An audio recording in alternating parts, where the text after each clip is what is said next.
পৃথিবীর সব কথা মিথ্যায় রূপান্তরিত হলেও মহাগ্রন্থ আল কোরআনের যে কথা সেটি কিন্তু চিরন্তন সত্য কথা, যে কথাগুলির একটি কথাও মিথ্যা নয়। তো আপনি যাদের সাথে চলছেন তারা যদি আপনাকে মিথ্যা কথাও বলে, তাহলে পবিত্র আল কোরআন আমাদের যে মহাগ্রন্থ রয়েছে সেই কথাগুলি কিন্তু কখনো মিথ্যায় রূপান্তরিত আপনি করতে পারবেন না।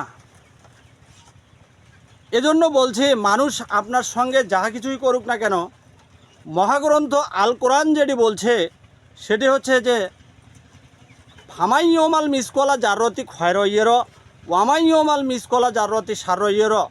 এর অর্থ হচ্ছে পৃথিবীতে একজন মানুষ যদি অনুপরিমাণ ভালো কাজ করেন তাহলে তার পুরস্কার মহান